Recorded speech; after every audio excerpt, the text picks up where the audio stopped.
সায়াক আছে নবীর ধানে, আরে টিকে টিকে এক খাবে বলে আছে তাকে মনে। টিকটিকিটা মাকড়সাটাকে খাওয়ার জন্য কি করছে? সুযোগ পেয়ে কাছে গিয়ে ঝাঁপিয়ে পড়ে গায়। আর নবীর ধ্যানে ওই মাকড়সা যে বুঝতে নাহি পায়। একবার জোরে বলুন সুবহানাল্লাহ। তাহলে কতটা নবীকে ভালোবেসেছে। টিকটিকি গিলে খেয়ে ফেলেছে, তবুও টের পায়নি। ও ভাবছে আমি আমার ধ্যানেই মগ্ন আছে, কিন্তু টিকটিকিটা খেয়ে ফেলেছে। তারপর টিকিটিকে তখন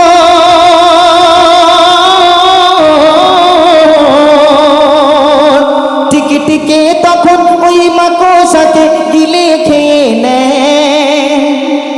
তবু টিকিটিকের পেটে মাকড়সা যে, টিকিটিকের পেটে মাকড়সা যে করছে নবীর ধ্যান। নারে তাকবীর। টিকটিকিটা যখন মাকড়সাটাকে খেয়ে নিয়েছে, পেটের মধ্যে মাকড়সা গিয়ে নবীর ধ্যান করছে। টিকটিকি আবার ছটফট করছে, আল্লাহ আমি কি খেলাম গো, আমি তো আমার খাবার খেয়েছি। তাহলে পেটের মধ্যে এত অসহ্য যন্ত্রণা শুরু হয়ে গেছে কেন? তারপর কি হচ্ছে শুনুন। টিকটিকের পেটে মাকড়সা যে পড়ে দরুদ সালাম। আরে টিকিটিকে বলে আমি খাদ্য খেলাম, হয় না কেন হজম। ওই টিকটিকটা কি করছে? যন্ত্রণার জ্বালায় আপনালায় আচাড় পাচাড় খায়। আর গায়েবী আওয়াজ কানে তখন শুনতে সে ওই পায়। টিকটিকি তখন একটা গায়েবী আওয়াজ শুনতে পাচ্ছে। কি? ও যে ভক্ত নবী,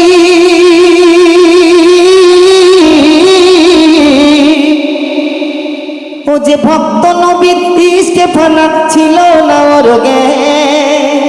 ও গো টিকটিকি, ওই মাকড়সাকে খাওয়া তোর হয়েছে হারাম, ওই মাকড়সাকে খাওয়া তোর হয়েছে হারাম। তাহলে কতটা সে নবী প্রেমী ছিল। টিকটিকি খেয়ে ফেলেছে, তবুও সে টের পায়নি। আর যখন যন্ত্রণার জ্বালায় টিকটিকি ছটফট করছে, একটা গায়েবী আওয়াজ এসে বলছে গো টিকটিকি তুমি এই মাকড়সাটাকে খেয়েছো, হারাম হয়ে গেছে। কেন? ও যে নবীর ভক্ত, নবীর গোলাম, ওকে তোমার খাওয়াটা ভুল হয়ে গেছে। তাহলে আপনি যদি নবীর গোলাম হন, আপনার জন্য আল্লাহ পাক সেম অপশন রেখেছে। একবার জোরে বলুন সুবহানাল্লাহ। তারপর কি লিখছেন? টিকটিকি যখন এই কথা শুনতে পেয়েছে, তখন বলছে আল্লাহ এর উপায় কি আছে? আমি কিভাবে বাঁচবো এই উপায় থেকে? আমি তো হারাম খেয়ে ফেলেছি, আল্লাহ তুমি একটা রাস্তা দেখাও। তারপরে কি ঘটনা ঘটছে শুনুন। এই কথা শুনে টিকিটিকে তখন ভয়ে পেয়ে যায়। আরে টিকিটিকে আবার ছুটে এলো সেই মাকড়সালা, যেখান থেকে ওই মাকড়সাটাকে খেয়ে ফেলেছিল টিকটিকি, সেখানে আবার দৌড়ে এসছে। আর দৌড়ে গিয়ে কি করছে? টিকিটিকে তখন হাত ঢুকিয়ে দেয় নিজের গলায়। মোর নবীজির ভক্তকে উগুরে তখন দেয়, মোর নবীজির ভক্তকে উগুরে তখন দেয়। আর টিকটিকি তখন বলছে, বলে ক্ষমা করো,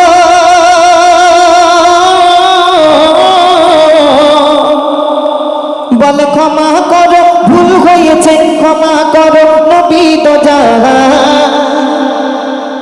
আমি তো টিকটিকি, আমার বাবারও সাধ্য নাই। সাধ্য কার আছে, সাধ্য কার আছে, ভক্ত তোমার করিবে ভজন। সাধ্য কার আছে, ভক্ত তোমার করিবে ভজন। তাহলে টিকটিকি বলছে আমি তো দূরের কথা, আমার বাবার বাবার বাবারও সাধ্য নেই যে আপনার রসুলের উম্মাতের বা রসুলের আশিকের খেয়ে হজম করতে পারে। শেষ কথার মাধ্যমে আপনিও যদি নবীর আশিক হন, তাহলে আপনার জন্য আমার আল্লাহ পাক কি অপশন দিয়েছে শোনেন। যে হবে আমার নবীর আশিক, ধরবে নবীর দামান। এ দুনিয়ার আগুন দূরের কথা, তার ছোবে না জাহান্নাম। আর কোন পশু পাখি তাকে খেয়ে করতে পারে না হজম। আর কোন সাগর নদী ঝড় তুফান করতে পারে না খতম। তাই কবি লিখছেন, আমি রহমাতুল্লাহ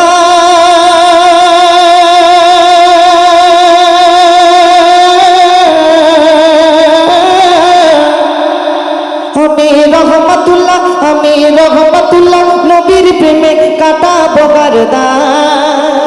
কেন?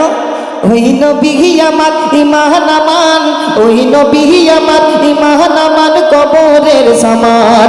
ইয়া নবী তোমার ভক্ত আমি বেজবান কি জান, তোমার প্রেমেতে সর কাটিয়ে দেব আমি প্রাণ। ইয়া নবী তোমার ভক্ত আমি বেজবান কি জান, তোমার প্রেমেতে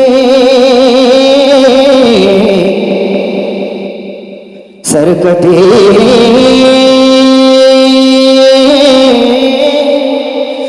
देव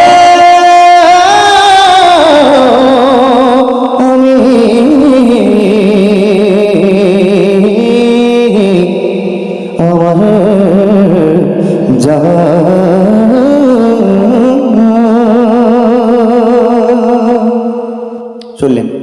এইগুলো হচ্ছে প্রকৃত গজল। এখন আমরা গজল